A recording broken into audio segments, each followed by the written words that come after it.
الله أكبر. اقتحام قبر المقبور، المجرم الطاغوت الدكتاتور حافظ الأسد لعنه الله.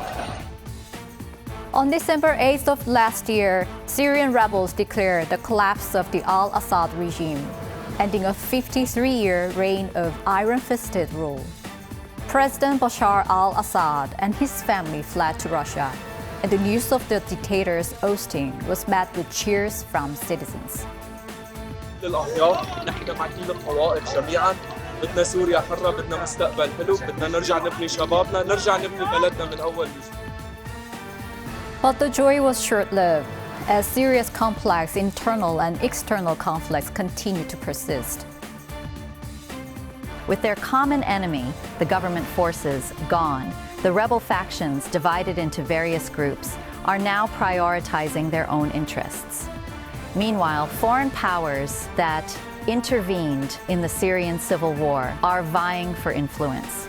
How did Syria end up in such a tangled situation? To understand, we need to start with the story of the Al-Assad family.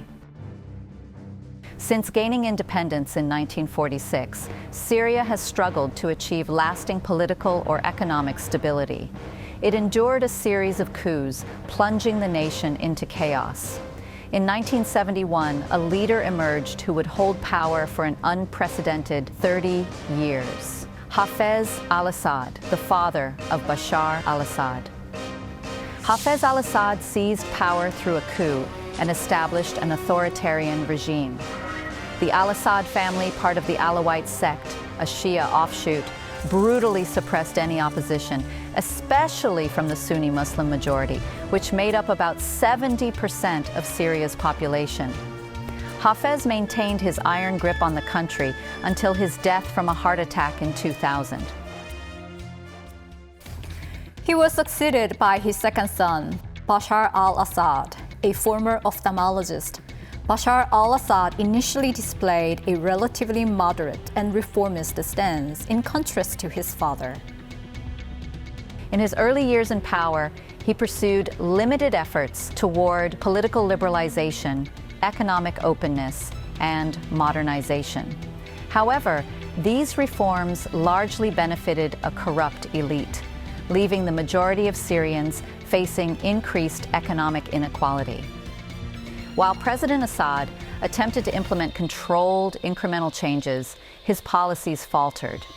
As his policies failed and nationwide resistance and chaos erupted, he ultimately resorted to repression and oppression, following in his father's footsteps.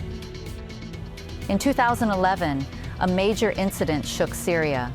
The Arab Spring, which began in Tunisia in late 2010, spread across the Middle East, sparking anti-government protests. Inspired by these movements, a group of Syrian boys scribbled graffiti criticizing the Assad regime.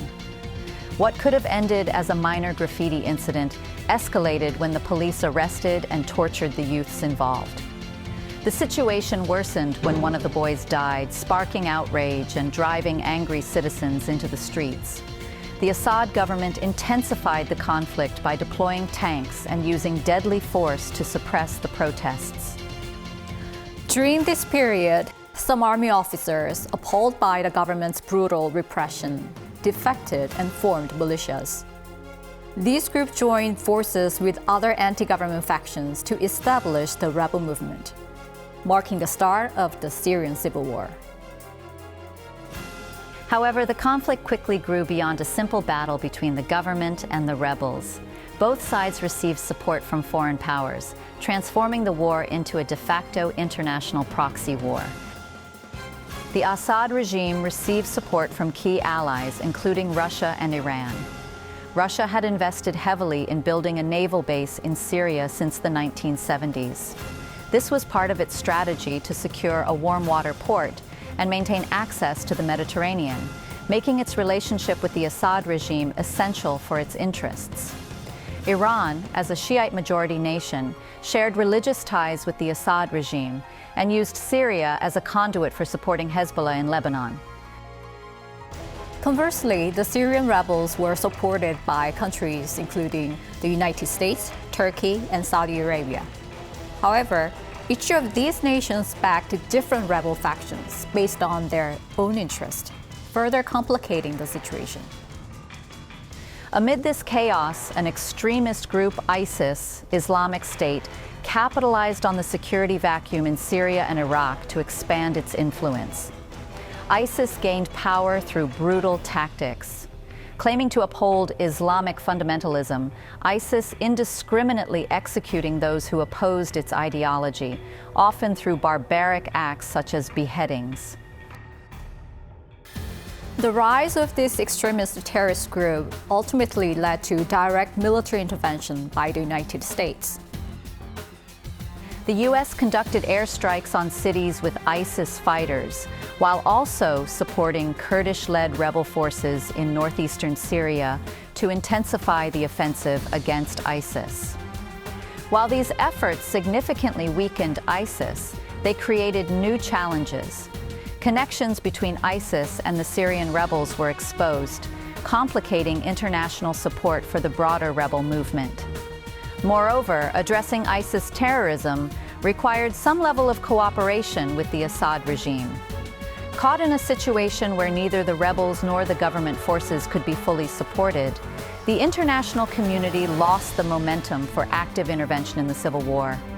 Seizing the opportunity, Russia bolstered Assad's offensive against the rebels. Further complicating matters, President Trump announced the withdrawal of U.S. troops from Syria in late 2018, adding another layer of complexity. The Syrian civil war had become a stage for international conflict, entangled with the diverse interests of numerous countries. Ironically, what brought an end to the protracted Syrian civil war was another set of conflicts. Russia and Iran, the primary backers of the Assad regime, became deeply involved in the Ukraine war and the Gaza conflict, diverting their attention and resources away from Syria. As the Syrian government forces weakened rapidly, the rebels seized the opportunity to intensify their offensive. Within just 11 days of the attack, the Assad regime was overthrown, marking the war's dramatic conclusion. Amid the scars of prolonged civil war, the international community is intensifying efforts to restore stability in Syria. Key Middle Eastern nations and Western powers have agreed that Syria's new government must be established through peaceful and democratic processes. The United States has also revealed its ongoing dialogue with HTS, or Hayat Tahrir al-Sham, a key faction among the rebel forces. The Syrian rebels have conveyed a message that they will avoid involvement in any future conflicts, signaling a focus on rebuilding and recovery. We've been in contact with HTS and with other parties, and we've also shared the principles that I just laid out for our ongoing support, principles, again, that have now been adopted by countries throughout the region. تخوفات عندهم إن شاء الله البلد رح تنبني خوف كان من وجود النظام اليوم زاد البلد راح تنبني إن شاء الله وراح الاستقرار الطويل تعبت سوريا بالحرب فهي مو جاهزة أبدا بعد الفترة. The involvement of external powers, including the United States, Russia, Iran, and Turkey, remains a source of instability in Syria. Internally, there is a pressing need to guard against the rise of new extremist groups. After enduring 53 years of authoritarian rule and 13 years of civil war, can Syria finally move beyond its long period of turmoil to embrace a true spring of peace and renewal?